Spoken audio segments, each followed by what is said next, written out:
Hola muchachos, ya, ahora vamos a volver al tema. A ver, hemos dicho que toda esta parte de el segundo sprint vamos a volver a hacer otro ejemplito del segundo sprint para hacer el sprint backlog, ¿no? Entonces esto lo vamos a hacer un copy en la hoja 3, aquí, control V, así.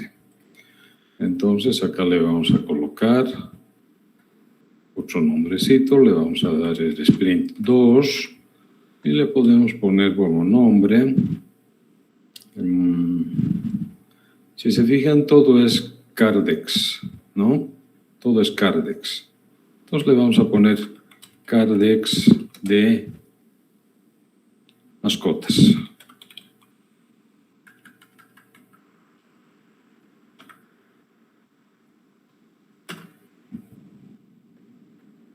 Bien. Ok.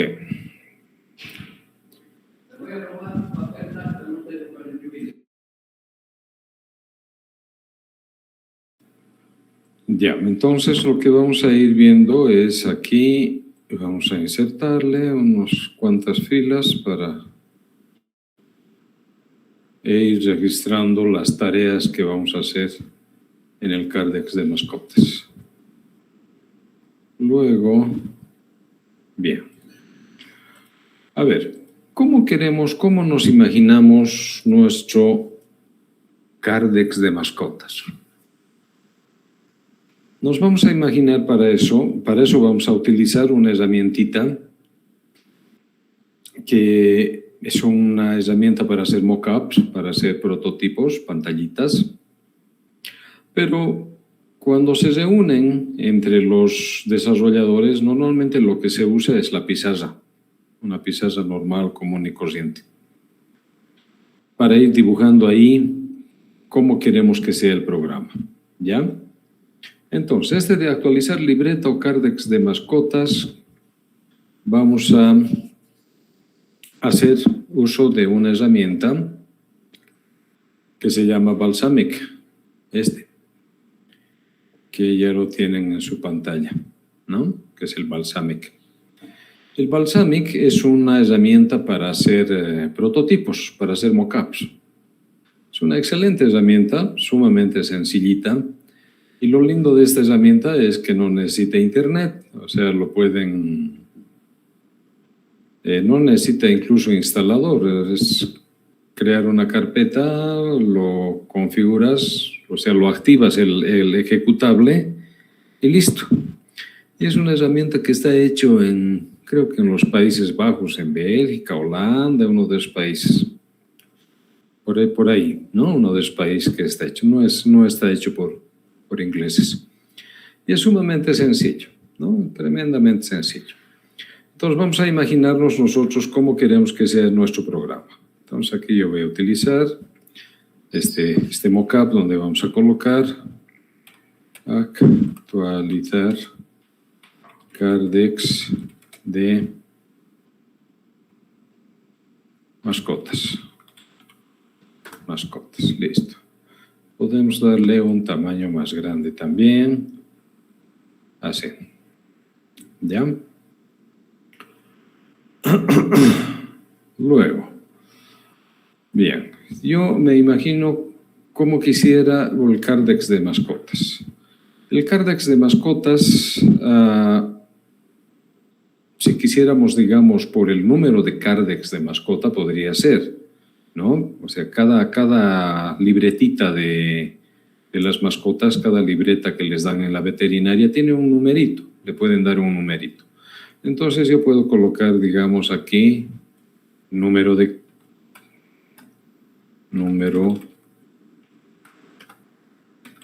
libreta. Número de libreta, listo. Y le vamos a colocar su campito ahí que diga nada, así nomás.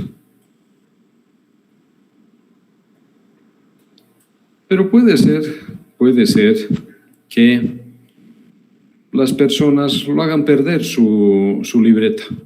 o no encuentran en la casa, por ahí en la casa lo han metido en un cajón o se ha caído detrás del mueble, lo que sea.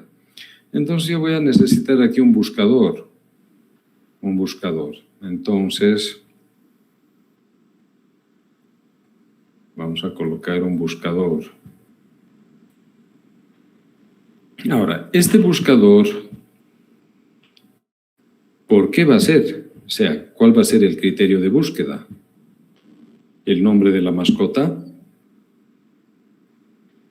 No podría ser el nombre de la mascota porque los nombres de las mascotas se repiten un montón, ¿no es cierto? Tal vez lo que nos convendría sería colocar el nombre de el dueño, ¿no? El nombre del propietario. Nombre del propietario.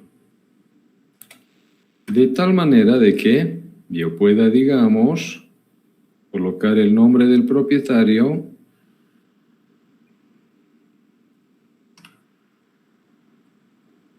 así. Y vamos a colocar aquí un iconito.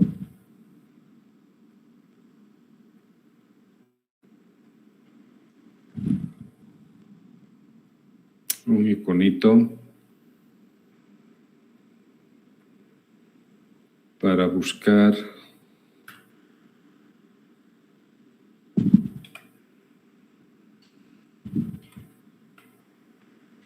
a la mascotita.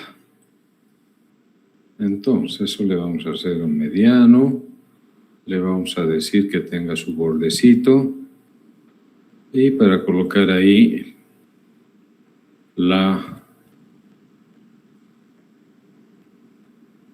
podemos alinear también nombre del propietario y listo. Ok.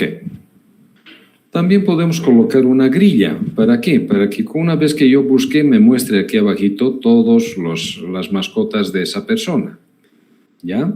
Entonces vamos a buscar aquí un contenedor. O aquí arriba vamos a buscar un grid. Un data grid. Entonces este data grid lo vamos a colocar aquí. Lo vamos a ensanchar. Y todo esto vamos a colocar nombre de la mascota, coma, especie,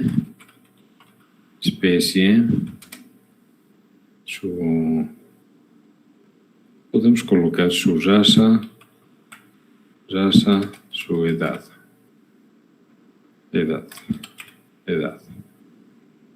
Listo, nada más.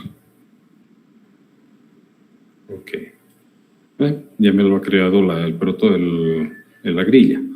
Le vamos a dar un clic aquí, le vamos a colocar también un scroll bar. Aquí, ya apareció el scroll bar. Listo. Entonces, si yo, digamos, quisiera crear una nueva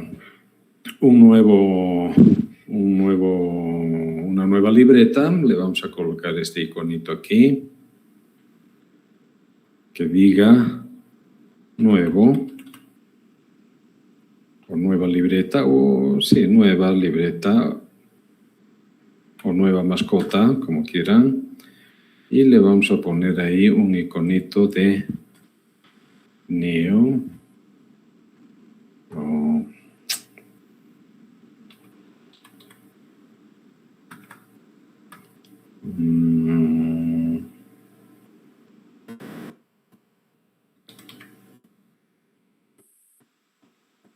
o add, vamos a buscar si hay algo con eso, ya, digamos así. Listo. Si queremos una nueva libreta o una nueva mascotita, vamos a tener este icono, le vamos a decir que le ponga borde un poquito más grande para que ustedes lo vean y listo, ¿no? ¿Podemos modificar los datos de una mascota? También podemos modificar. Claro que sí, podemos modificar.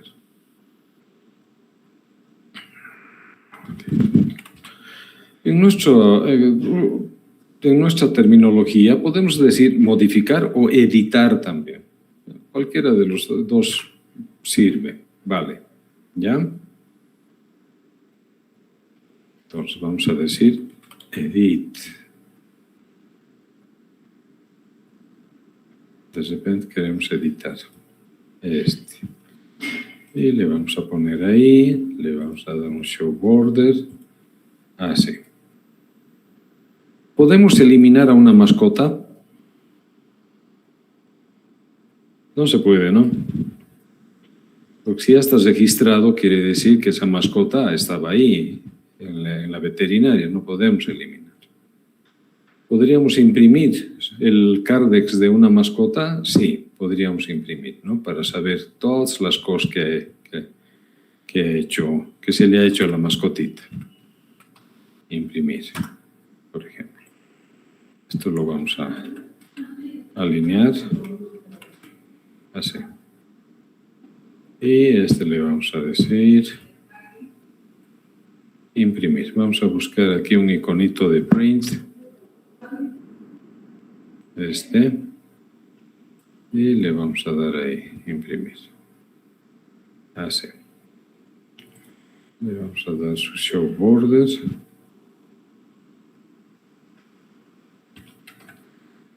Ahí, listo. Imprimir.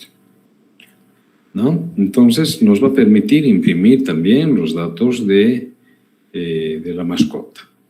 Y luego vamos a tener también un botón de salir. Le vamos a poner aquí un botoncito de salir. Salir. Y le vamos a decir aquí exit. Salir. Vamos a poner eso ahí.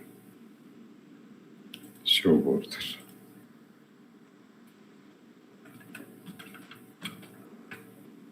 Ok.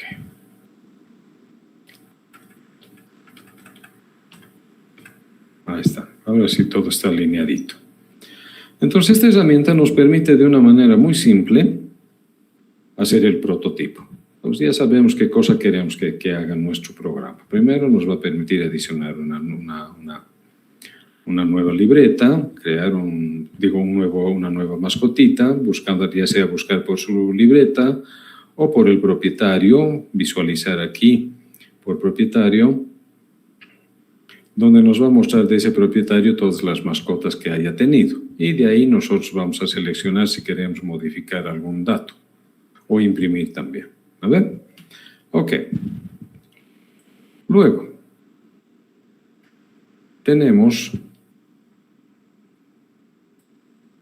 vamos a añadir otra pantalla. Acá vamos a decir actualizar Cardex de mascotas. Listo.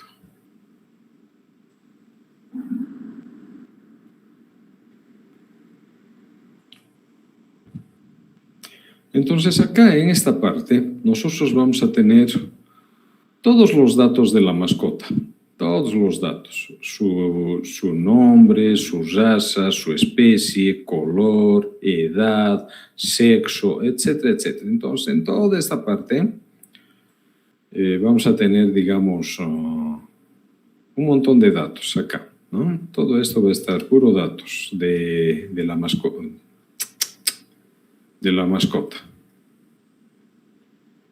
Ahí vamos a poner todos los datos de la mascota. No vamos a preocuparnos ahorita de qué datos son. No nos preocupamos. ¿Por qué? Porque recién estamos definiendo el Sprint Backlog. Recién estamos definiendo. Pero lo que sí yo necesito cuando estoy creando el Cardex de la mascota es el propietario. Ah, ya. Entonces el propietario yo tengo que colocar aquí, propietario.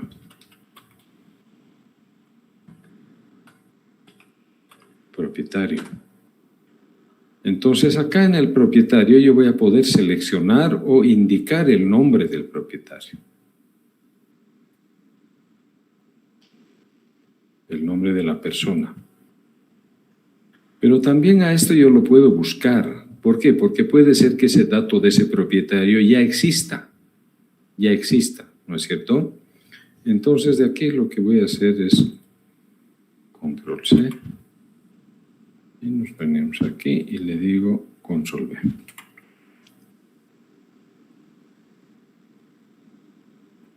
Podemos buscarlo al propietario, ¿ya? Ahora, en una veterinaria, el propietario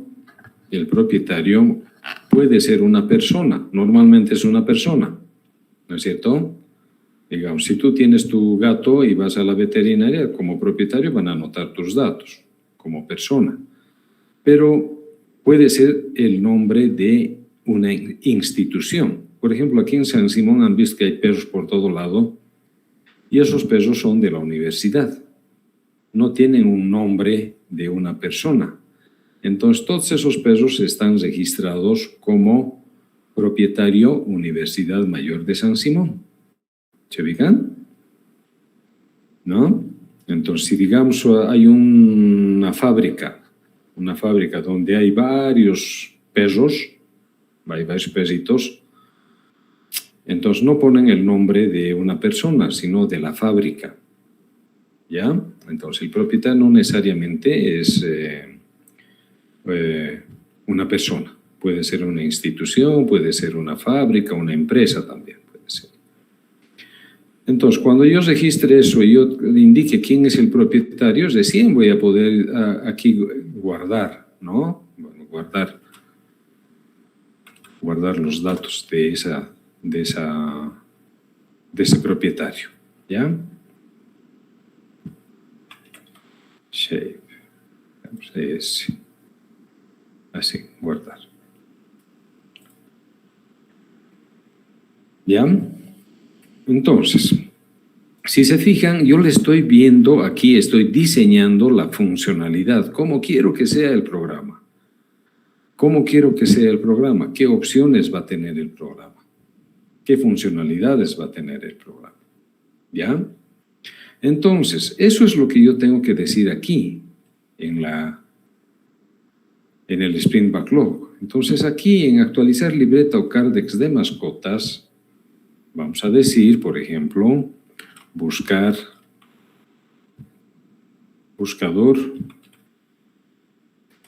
de mascota por propietario. Así. No corresponde hacer por el nombre de la mascota porque ya sabemos, una mascota tiene un nombre, digamos, Coco. ¿Cuántas mascotas tendrán el nombre Coco? O Perla, o Choco, no sé, ¿no ven? ¿Cuántas habrá? Entonces no tiene sentido buscar por el nombre de la mascota porque va a haber un montón. Entonces vamos a buscar por el propietario. ¿Y eso por qué? Porque hemos dicho eso acá. ¿Ya? Vamos a hacer un buscador. Luego, aquí, debajo, vamos a decir ahí un visualizador de mascotas según buscador. Así. Un visualizador de mascotas según buscador. Entonces, ¿qué es lo que hemos dicho aquí? Esta parte, ¿no? Vamos a visualizar todas las mascotas que sean de este propietario. Imagínense, si yo coloco como propietario Universidad Mayor de San Simón y le digo buscar, ¿se imaginan la cantidad de mascotas que va a aparecer? Montón. Entonces eso me va a permitir visualizar y con el scroll bar voy a poder saber qué perro es en realidad. ¿No es cierto? Podría saber. Luego,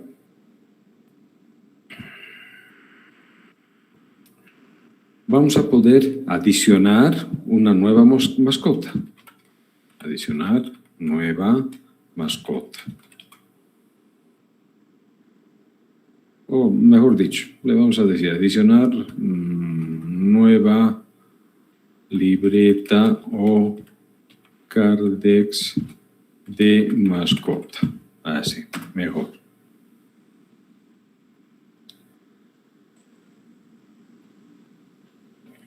Listo. Luego vamos a poder imprimir, digamos, los datos de una mascota, ¿no? Entonces aquí vamos a darle esto más un... Aquí, imprimir Cardex de mascota, de una mascotita. Listo, todo su Cardex. ¿Qué vacuna se le ha puesto? ¿Qué desparasitaciones?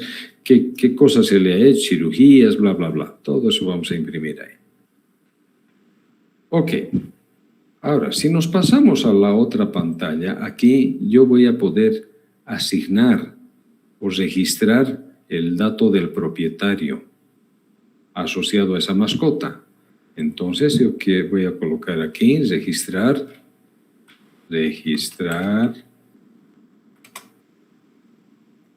propietario de mascota.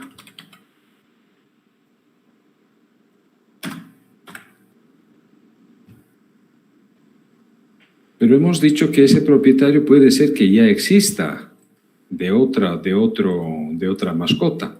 Entonces podemos también hacer un buscador. Buscar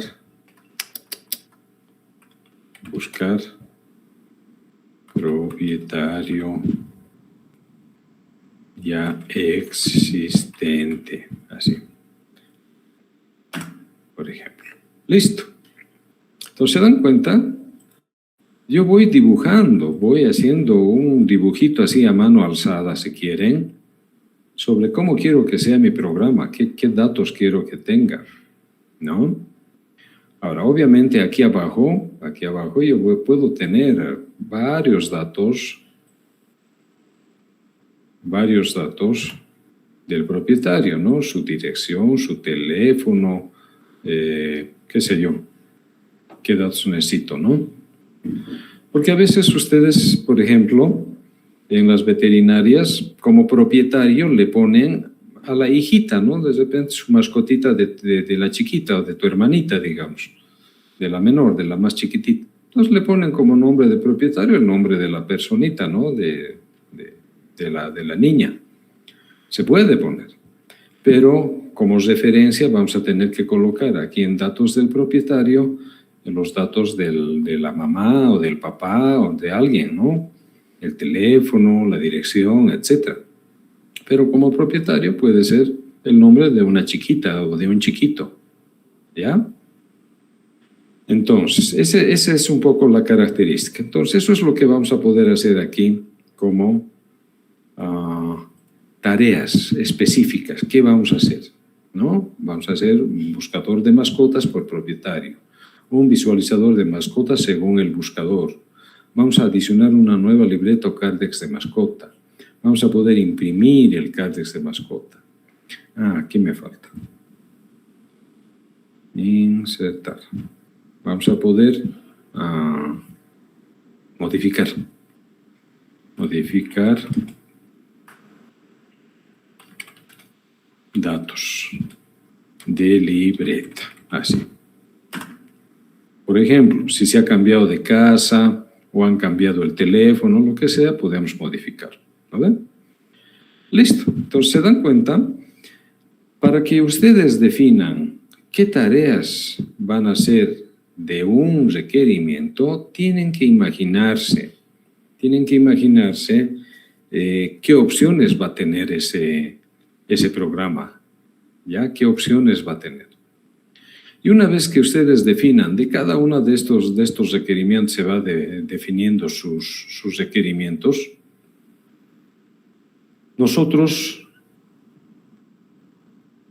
nos vamos a asignar, el equipo de desarrollo se va a asignar, va a decir, yo voy a hacer tal cosa, yo voy a hacer este otro, yo voy a hacer este otro. Entonces, de repente, esto de la libreta lo va a hacer, digamos, Luis.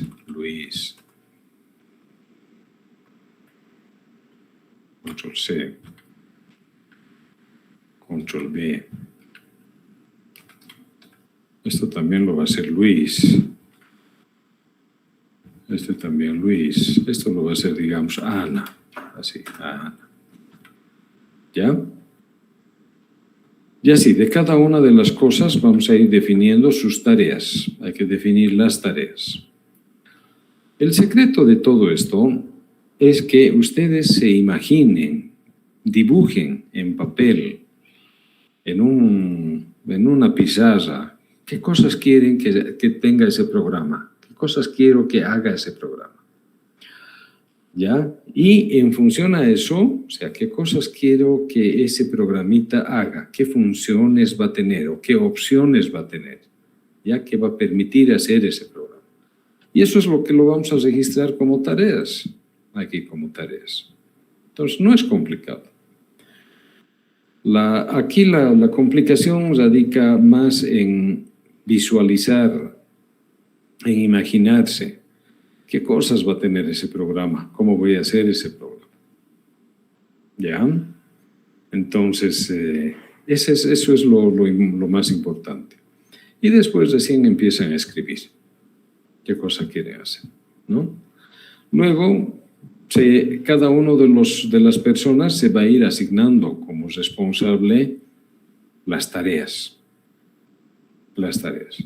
Y siempre aquí se le coloca como estado pendiente. Pendiente.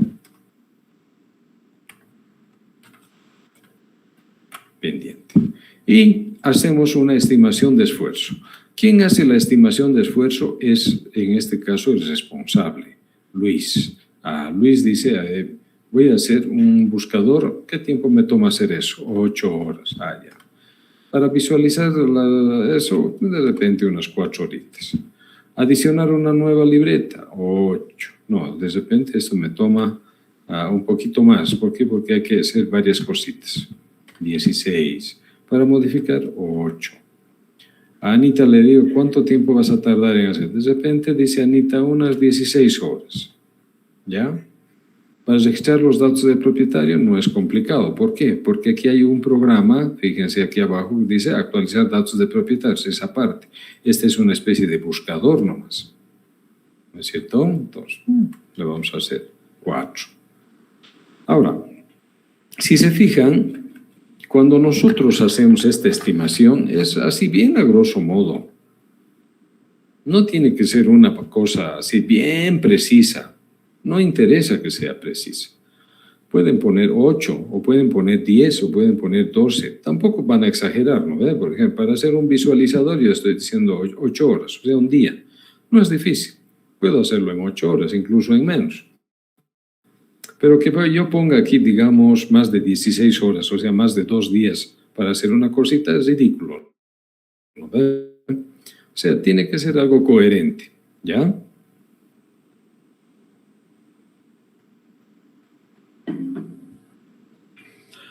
Entonces, vamos a ir pensando cómo vamos a ir colocando nuestras estimaciones de esfuerzo. Entonces, cada uno va a ir definiendo su estimación de esfuerzo. Bien, ¿hasta aquí alguna pregunta?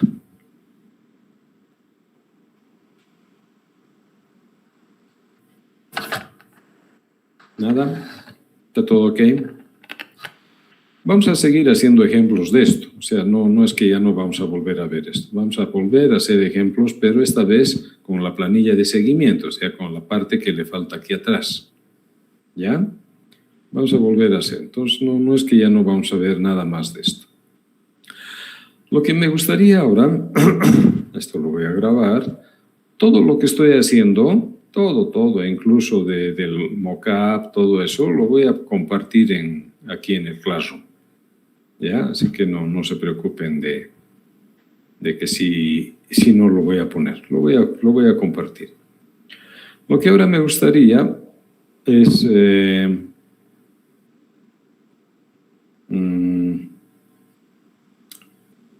un poco explicar el tema de la estimación de esfuerzo. Ya, vamos a profundizar un poquito la estimación de esfuerzo. Así que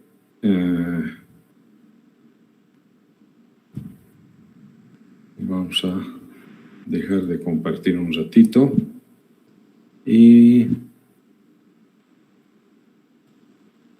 vamos a cargar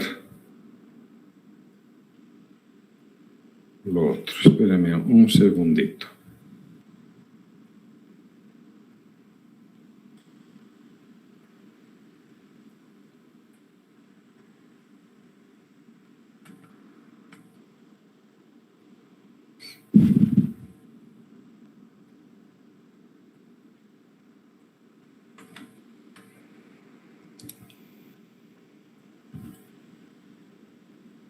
Bien.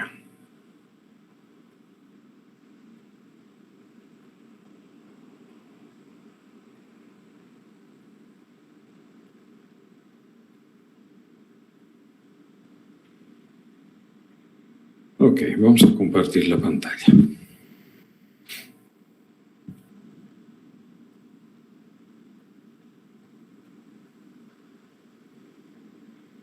Bien. Ok, entonces, habíamos visto todo lo que era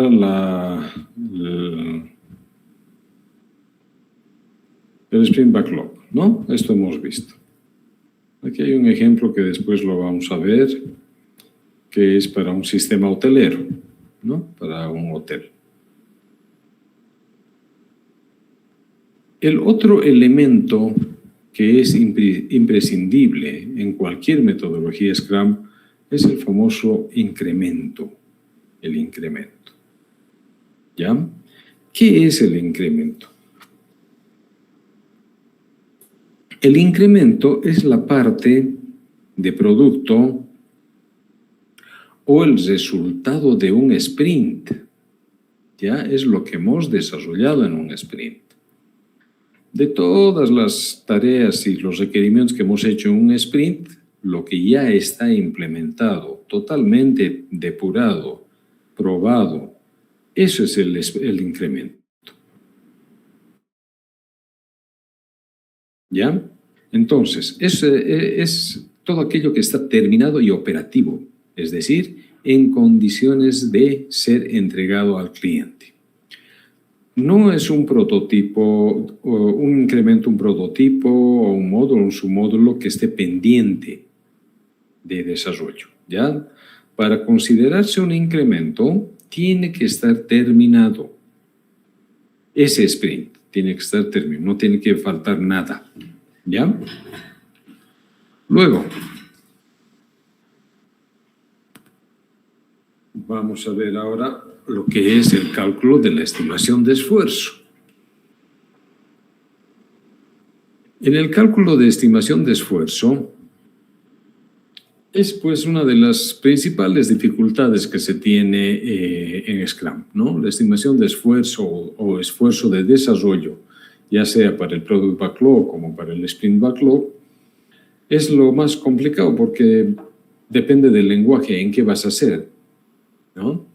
Entonces, no importa en cómo lo hagas, el detalle es que cualquier cosa, cualquier técnica que tú utilices, siempre se tiene que traducir en días, ¿no? Entonces, tenemos que traducirlo a días.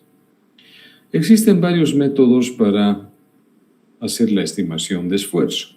El más común, el que hemos estado utilizando ahora, es la experiencia de expertos, la estimación basada en experiencia de expertos. Esta técnica tiene que ver mucho con la experiencia previa, o sea, del equipo de desarrollo, o sea, sobre proyectos que ya se han hecho antes, ¿no? En proyectos anteriores, ¿ya? Entonces, normalmente esta técnica se basa en lo que tú ya has hecho antes. Si has hecho antes otro sistema, ya más o menos te haces la idea de cuánto tiempo te va a tomar hacer algo, ¿ya? Ahora,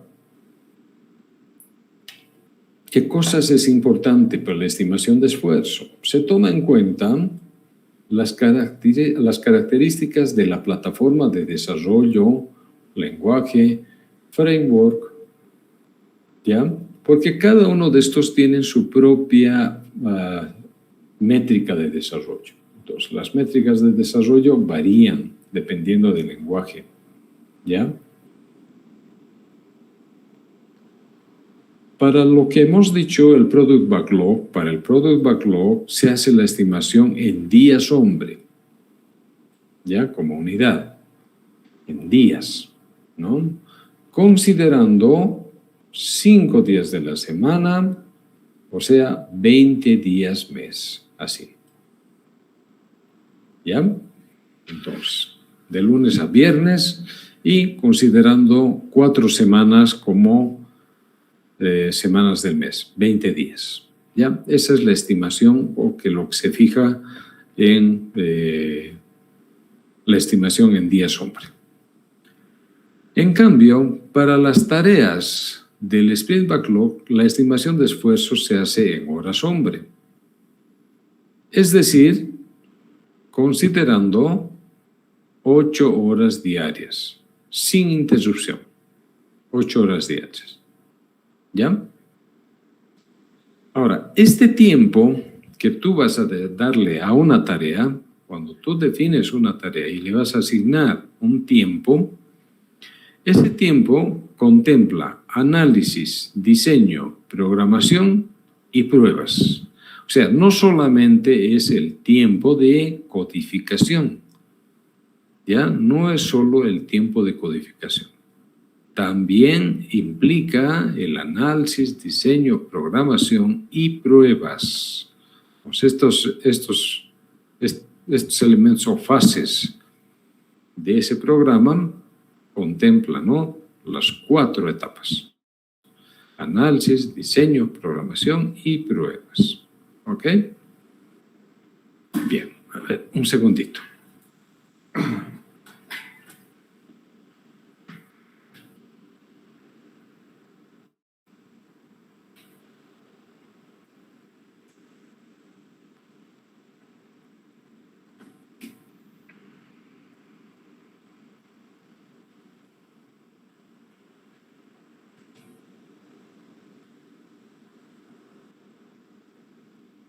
Bien.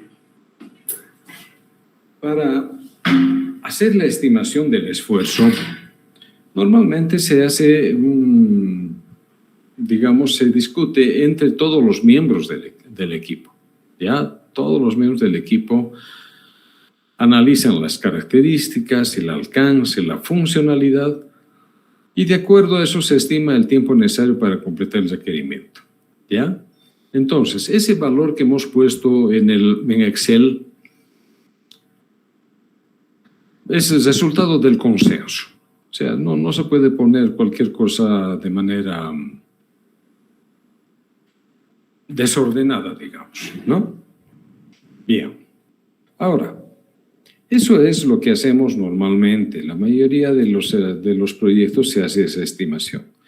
Pero existe otra técnica que se llama estimación por puntos de función, o también se conoce como puntos de historia o history points. En inglés, history points, puntos de historia.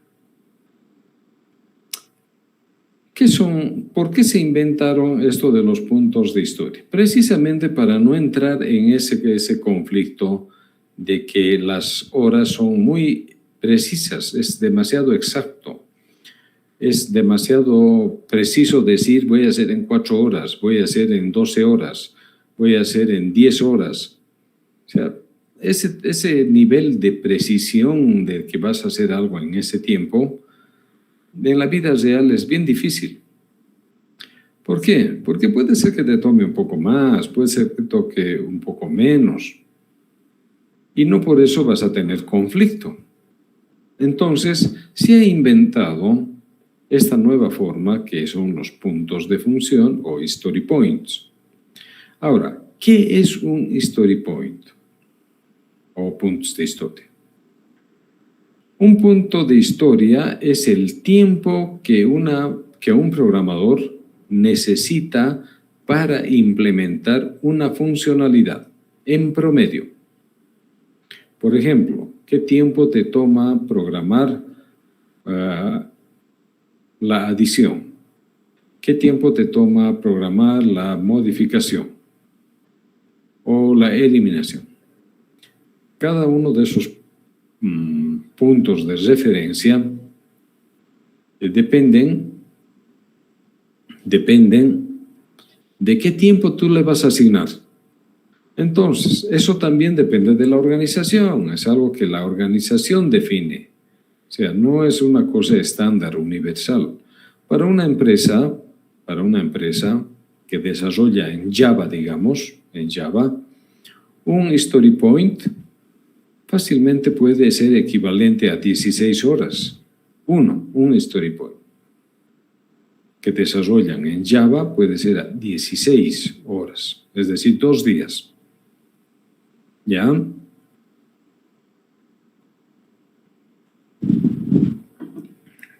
En cambio, si tú vas a desarrollar en un lenguaje más ágil, más rápido, como, digamos, Laravel, entonces de repente tu story point no va a ser de 16, de repente pues va a ser 8 horas. 8 horas. Entonces cada empresa define el tiempo de story point como base. De manera de que si digamos vos vas a definir un story point equivalente a 8 horas. Y hay una tarea que vos lo vas a hacer en 12 horas, eso equivaldría a 8 y medio, ¿no ven? A un día y medio.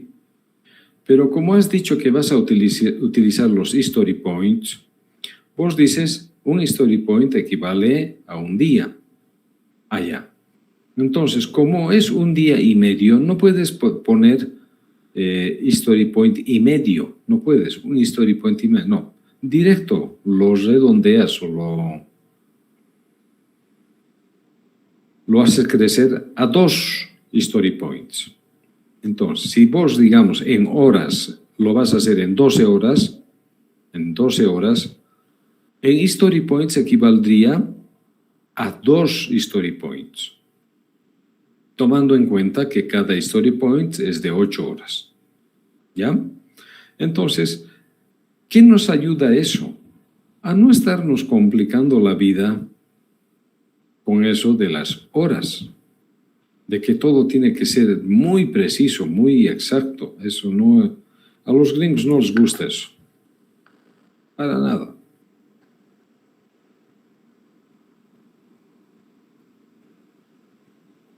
Entonces,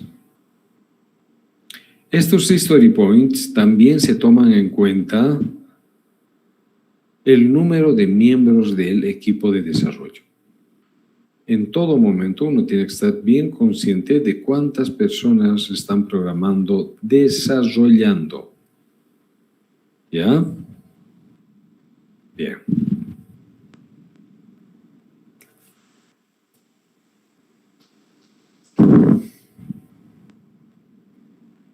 Existe otra técnica que se llama la estimación Poker. Es una técnica que tiene el objetivo de evitar las discusiones irrelevantes y no atorarse en otras cosas. La estimación Poker es una técnica que lo que va a evitar, o por qué se ha inventado esta técnica, es para evitar que la gente discuta. Porque de repente vos dices, no, eso se puede hacer en 12 horas. Y el Scrum Master, como le interesa que se haga más rápido, de repente va a decir, no, como pues en 12 horas, eso se hace en 4. Entonces empieza a haber problema, ¿no? Dice, no, yo voy a hacer en 12 horas. Y el otro te dice, no, tienes que hacer en 4. Entonces, para evitar ese tipo de problemas es que se hace la estimación Poker, que tiene el objetivo de evitar, les decía, las discusiones irrelevantes, ¿no? Entonces, se basa en unas fichitas, así, unas fichitas, como están acá, ¿ya?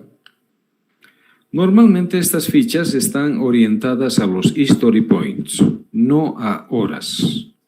No se aplica a horas. Se puede hacer alguna adaptación a horas, pero normalmente se ha inventado la estimación Poker para story points. Entonces, lo que se hace es lo siguiente. Por ejemplo, yo tengo una ficha que sea de medio story point, de 0. De un story point, 2, 3, 5, 8, 13, 20, etc. Y si se fijan, está según la serie de Fibonacci.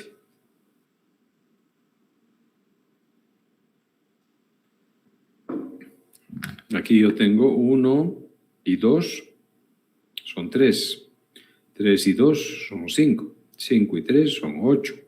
8 y 5, 13. A ver, hasta ahí es Fibonacci puro. Pero después ya empiezan otros números, ya son muy grandes, ¿no? Entonces, ¿cómo normalmente se aplica esto? Cada uno de los miembros, fíjense, yo tengo aquí estas tarjetitas, tengo esta tarjetita que es signo de interrogación y esta tacita de café, ¿ya? ¿Cómo se hace, cómo se maneja esas fichitas? Cada uno de los miembros del equipo tiene que tener sus fichitas, cada uno. Entonces, el Scrum Master, para cada tarea les va a preguntar a cada uno, les va a decir, ¿en qué tiempo creen que se puede hacer esta tarea?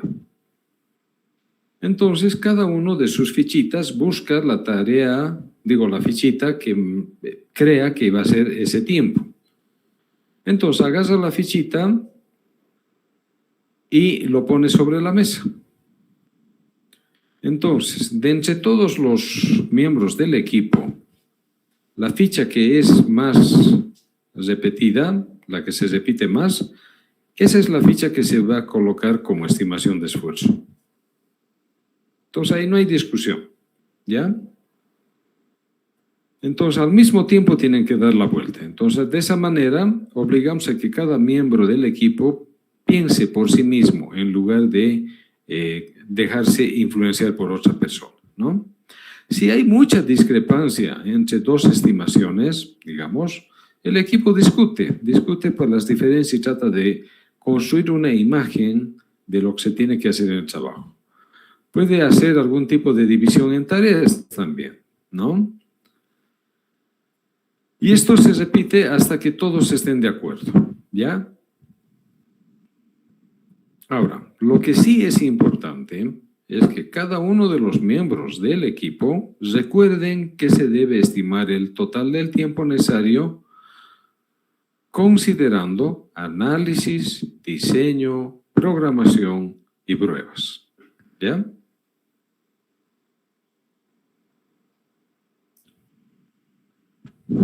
Ahora, ¿por qué esa secuencia se utiliza Fibonacci? ¿Por qué no se coloca, digamos, un número secuencial? 1, 2, 3, 4, 5, así, ¿no? ¿Por qué no es secuencial? Precisamente para evitar esa falsa sensación de exactitud, de que todo tiene que ser muy exacto. Por ejemplo, si a mí me va a tomar un sprint, una tarea, más de una story point, digamos, me va a tomar 2 story points, no hay problema. Pero si, digamos, me va a tomar unos 3 o 3,5, ya no le pongo 4, le voy a poner 5. ¿Por qué? Porque teóricamente, cuando un programa tiende a ser complejo, por ejemplo, que te va a tomar 3 story points, es muy probable de que te vaya a tomar un poco más tiempo. Entonces, para no estar colocando 4, mejor le pones 5. ¿Ya? Ahora, si tú calculas, por ejemplo, tienes entre 8 y 13, digamos 9, 10, 11 o 12, como story points, normalmente lo que se recomienda es colocar el número mayor, ¿ya? Para que no haya ese conflicto de la precisión. O sea, no interesa en ninguno de los métodos, no interesa que el tiempo sea exacto. Es referencial, solo es referencial, ¿ya? Es decir, si tú dices que vas a hacer un programa en 8 horas, es referencial. Puede ser que lo hagas en menos, puede ser que lo hagas en más. Es solamente referencial. No es que si no cumples las 8 horas te van a sacar la mugre. No. Simplemente es referencial, es como una guía nomás. Es para decir, esto debería haber hecho en 8 horas y se me he pasado un poquito. Hecho en 10. Ya. No hay lío, no hay problema. O sea, en ningún caso significa que porque tú un story point o una hora o una estimación de hora te pases un poco, no va a pasar nada. No hay mayor complicación. ¿Ya? Bien.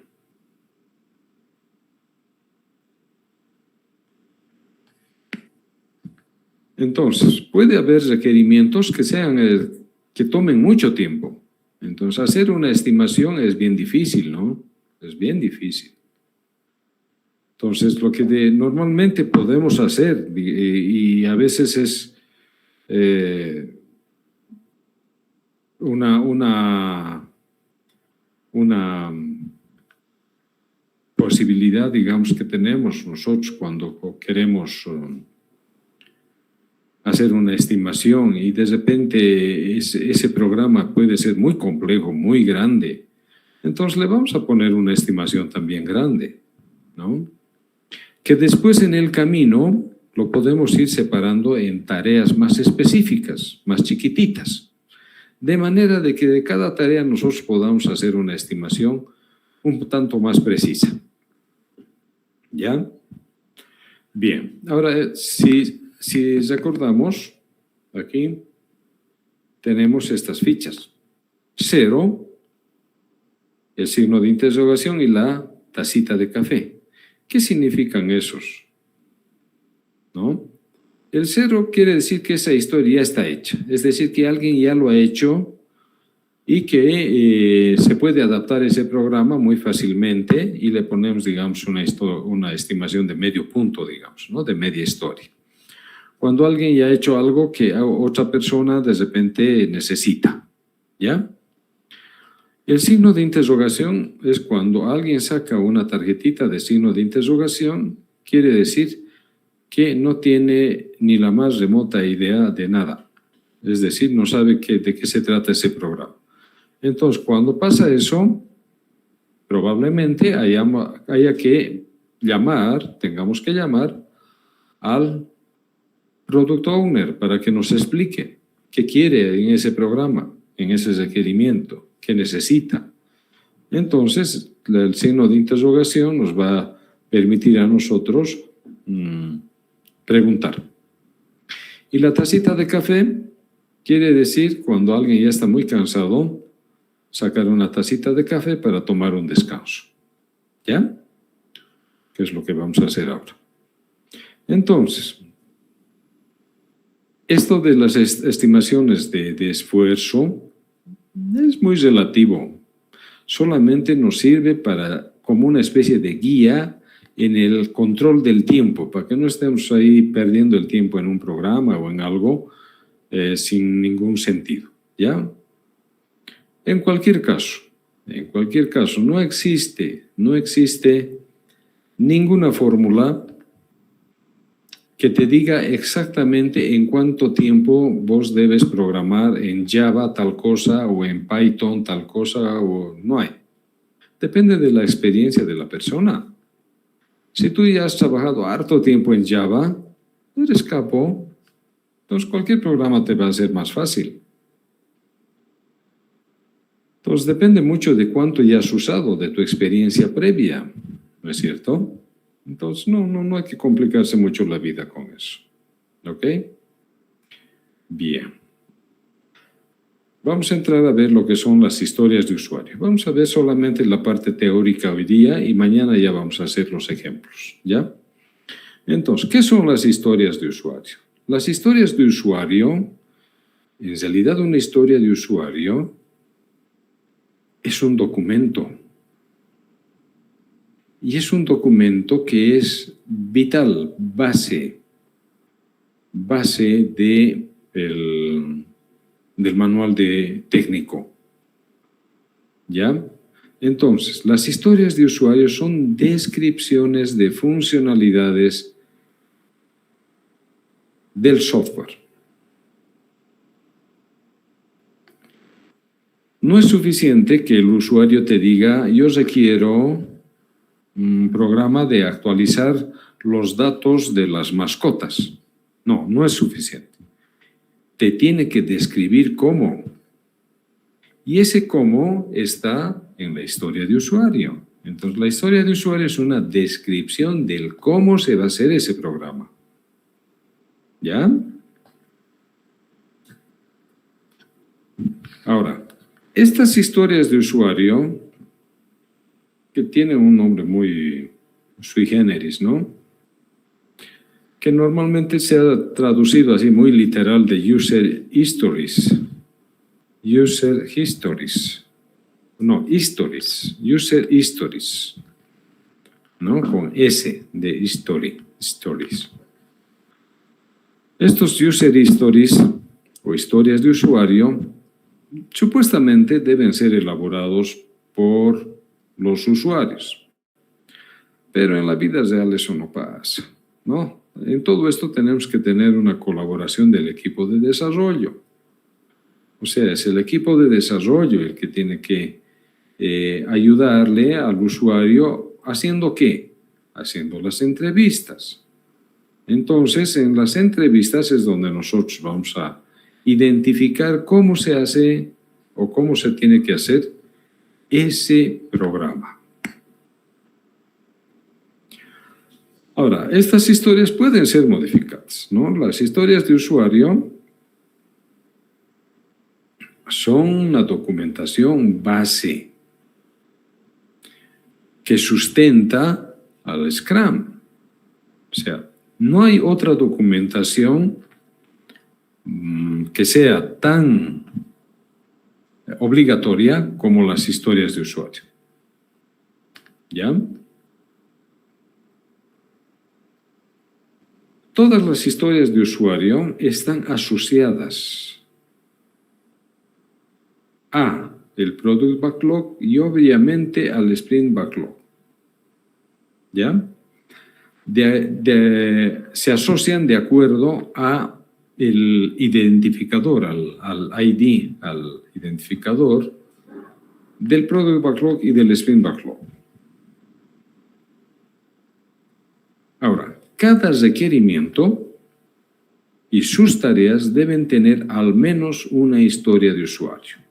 O sea, todos los requerimientos y sus tareas deben tener al menos una historia de usuario.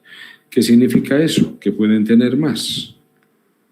Entonces, en un requerimiento que tiene todas sus tareas, puede ser que haya una sola historia de usuario. O puede ser que haya varias historias de usuario en ese requerimiento. ¿Ya? La elaboración de las historias de usuario tiene 3 pasos. Un primer paso es la elaboración del CARD, que se llama CARD, donde el usuario elabora la historia de usuario. Ese formulario debe ser explicado, debe ser aclarado para el programador, ¿ya?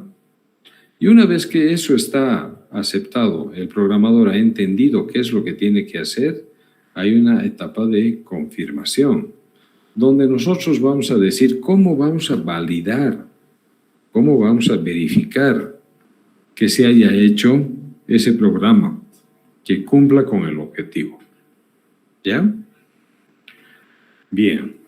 Luego, ¿qué características debe tener la historia de usuario? Las historias de usuario, cada una de ellas son independientes unas de otras. ¿Ya? Es decir, no puedes poner en una historia de usuario varios requerimientos. Cada requerimiento tiene que tener su propia historia de usuario. ¿Ya? Primero, entonces son independientes. No puede haber en una historia de usuario metido varias cosas. ¿Ya? Es negociable. ¿Qué significa eso? Que las historias de usuario pueden modificarse dependiendo de la complementación, de la explicación, de la aclaración que nos vaya a hacer el usuario. ¿Ya? Tienen que ser valoradas por el usuario. ¿Qué significa eso? Que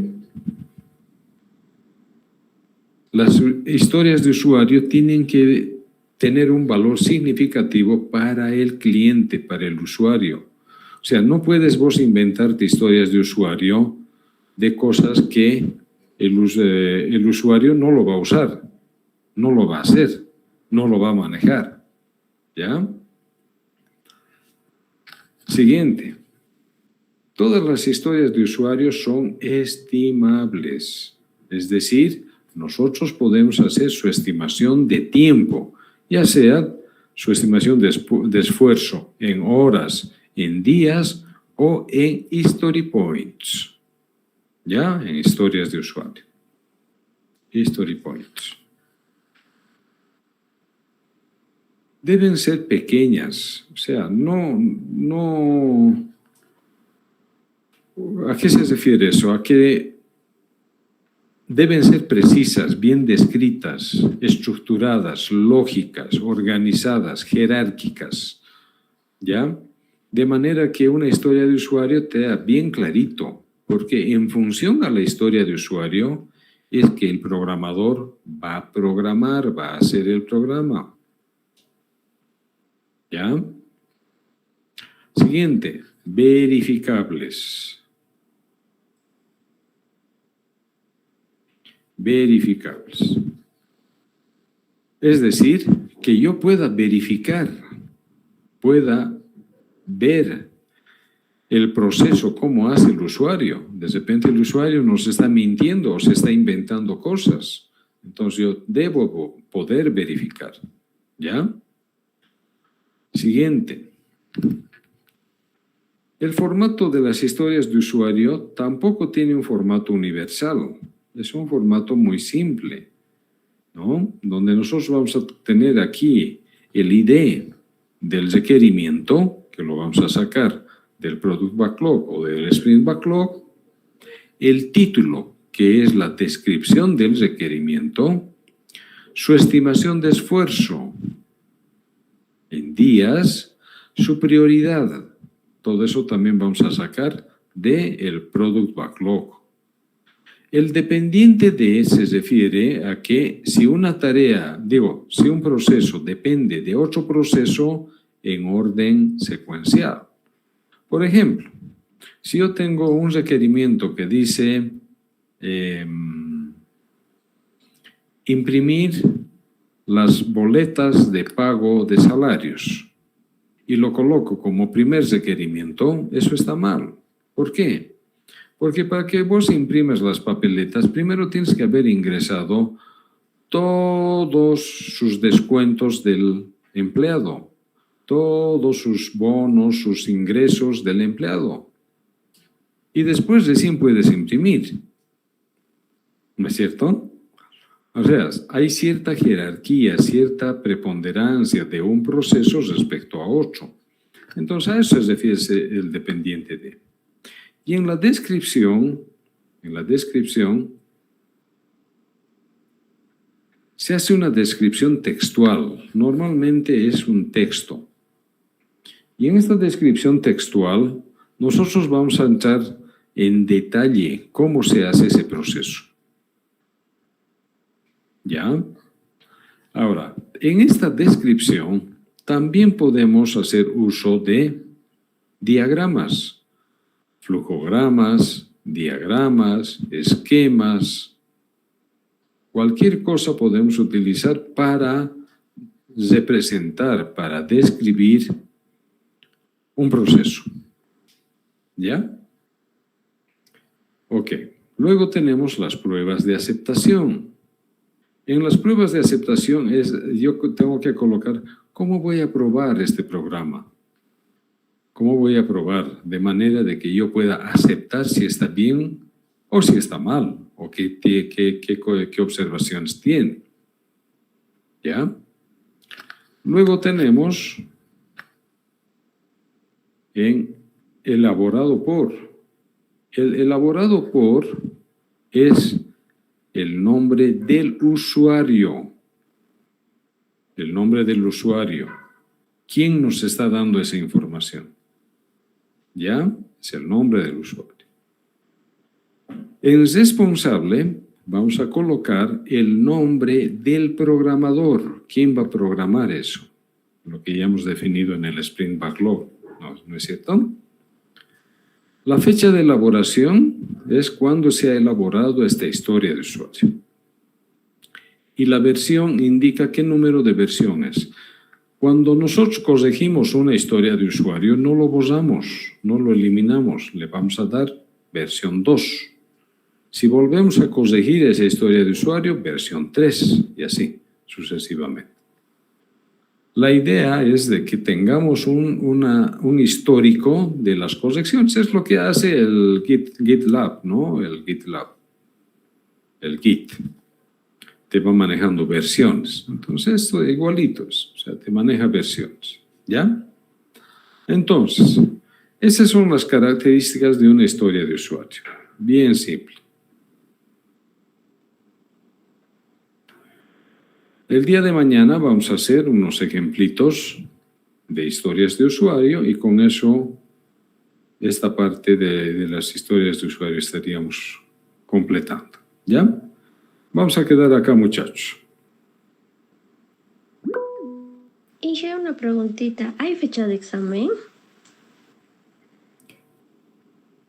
A ver, espérate, te voy a dar un poquito más de volumen. Ahora sí, a ver, pregúntame. ¿Hay fecha de examen, Inge? ¿Y va a ser presencial o va a ser virtual? Por favor. Estoy pensando todavía porque son muchos alumnos. Según la lista que había, eran 183 o 193 alumnos. O sea, si confirmo que son esa cantidad de alumnos, ningún aula me va a aguantar eso. Voy a tener que tomar en 2 aulas. Así que todavía no sé exacto, porque recién ayer han terminado de inscribirse, de registrar. Pero en cualquier caso, el examen va a ser el sábado. ¿Ya? El sábado vamos a tomar el examen. El lunes yo me voy a dedicar solamente a revisar exámenes y si hay algún reclamo, a los reclamos también. ¿Ya? Pero yo les voy a avisar. Hoy día estamos en martes. ¿No? Entonces, hasta el jueves yo ya les voy a avisar. Porque recién nos tenían que confirmar el tema del número de alumnos inscritos. Como han permitido, están permitiendo el tema de que puedan llevar 2 materias, entonces se ha disparado el número de alumnos.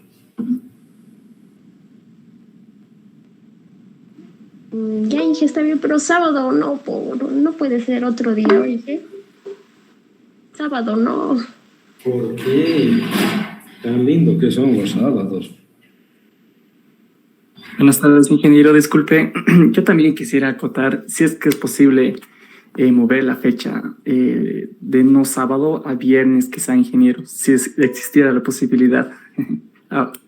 O si no, también el lunes nomás, pues también puede tomarse el lunes. Sí, lunes. Está bien, Inge, lunes, por favor. ¿Lunes? Ya, no hay problema. Por mí no hay problema. Ya, no hay lío. Gracias, ingeniero. Sí, el lunes podemos tomar. Gracias, Inge. ¿Ya? Entonces, muchas gracias. También, así ustedes, yo les voy a dar unos ejercicios para que practiquen. de manera de que puedan practicar fin de semana. Pues. ¿Vale? ¿Ya? Ok, muchachos. Entonces, nos vemos el día de mañana. ¿Ya? Licenciado, Chao, una pregunta, licenciado. Sí. El requerimiento y tarea, mañana más vamos a revisar, ¿no ve? Para ver más a detalle eso. Sí, no, ahorita se los voy a colocar en el Classroom lo que hemos hecho. Ahorita. Gracias, licenciado. ¿Ya? Gracias. Ok. Listo. Hasta luego. Gracias, Inge. Hasta luego, licenciado. Chao. Hasta luego, ingeniero. Hasta luego, Inge.